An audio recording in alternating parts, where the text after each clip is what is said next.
कपड़े धोने वाली बहू।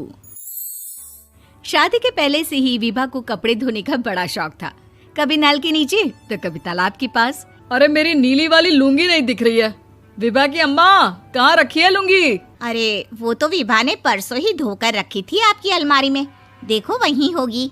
वो ना मैंने आज धो दी, मुझे लगा कि गंदी हो गई होगी।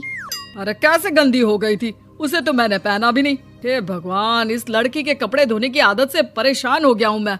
जितना तो घर में राशन नहीं आता उससे कहीं ज्यादा डिटर्जेंट पाउडर का खर्चा है। इसकी शादी करवा दो, शादी जाए अपने घर में ही करे काम, फिर चाहे घर के कपड़े धोने हो या पूरे गांव के। हाँ ठीक बोल रही हूँ, देखता हूँ मैं कोई लड़का। वो दिन भी आ जाता है जब विभा को देखने लड़के वाले आ जाते हैं। लड़की मुझे अच्छी लगी। होने वाली सास कहती है, बेटी अगर कुछ पूछना है तो पूछ लो। वैसे तो हमारी लड़की बहुत ही शर्मीली है, जो बोल दो वो मान लेती है, इसे क्या पूछना होगा। अरे कैसी बात कर रही हो माँ, मुझे इन लोगों के घर रहना है, सवाल तो कई है। हाँ हाँ बेटा पूछ लो ना, क्या पूछना है। आप लोगों के घर कपड़े कौन धोता है? सास का मुंह बन जाता है। देखो अगर तुम ये कहना चाहती हो कि तुम्हें कपड़े धोने नहीं आते तो सुन लो, कपड़े मैं ही धोती हूँ, लेकिन तुम्हारे आ जाने के बाद मैं रुमाल तक नहीं धोऊंगी। अरे चुप रहना भाग्यवान, बहू बेचारी घर आई नहीं, उसे डराना शुरू कर दिया। वो क्या है ना बिटिया, अभी तक तो ये कल्लू की माँ ही धोती थी, लेकिन अब तुम्हारे पापा तो दहेज में वॉशिंग मशीन देंगे ही। तभी विभा की माँ बोल पड़ती है, सवाल भी पूछा तो क्या। वैसे भाई साहब, मशीन की तो फिर भी कपड़े धोने की कैपेसिटी होती है। मतलब जो बिटिया दे रहे हैं ना विभा, इसे कपड़े धोने का बहुत शौक है। ये आप लोगों के क्या आस पड़ोस गाँव मोहल्ले सबके कपड़े धो दे और उफ तक ना करे। बाहर देखा नहीं आपने कितने कपड़े सूख रहे हैं, सब हमारी बिटिया नहीं तो धोए हैं। बस भी करो ना माँ, शर्म आ रही इतनी तारीफ सुनकर। और तो और एक दाग निकाल कर दिखाओ तो मान जाओ। हाँ अच्छा अब माफ करना बेटा, मैंने गलत समझा, हमें तो रिश्ता बहुत पसंद है। और ऐसे जुड़ जाता है रिश्ता कपड़े धोने का शौक रखने वाली विभा का। उसकी शादी हो जाती है कोयला फैक्ट्री में काम करने वाले कल्लू के साथ। शादी के बाद अचानक विभा चिल्लाती हुई सास के पास आती है। सासू माँ, अरे सासू माँ कहाँ है आप? ये तो धोखा है, धोखा दिया आप लोगों ने मुझे। इसे ससुर के चक्कर के बारे में पता चल गया। अरे तो उसमें तुझे क्यों धोखा मिला है? अरे नल में पानी नहीं आता, कपड़े कैसे कब धुलेंगे? अच्छा तू पानी नहीं आ रहा उसकी बात कर रही है। तो आपने क्या सोचा? कुछ नहीं। अच्छा तेरी माँ ने कहा था कि कपड़े धोने का शौक है, तुझे याद आया मुझे।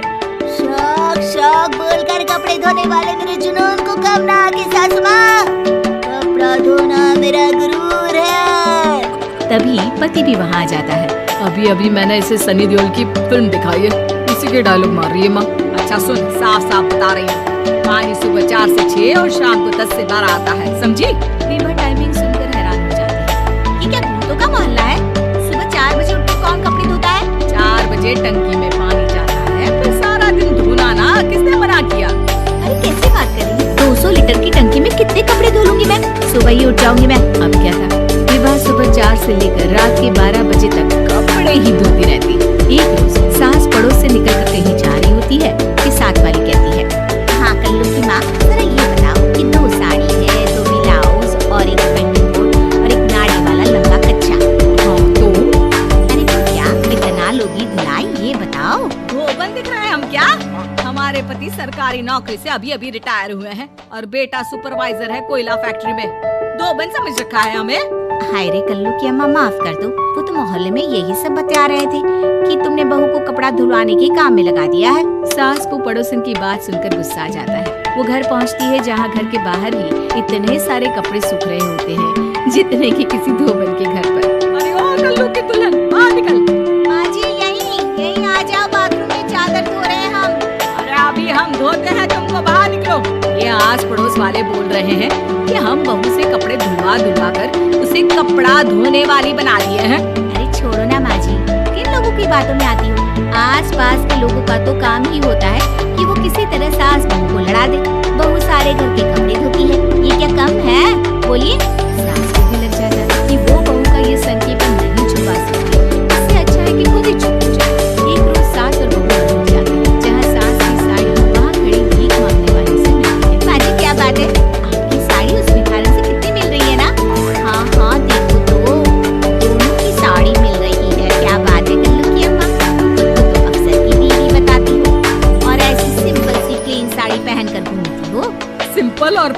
नहीं है ये साड़ी। तो क्या सोने के धागे से फूल बने हैं?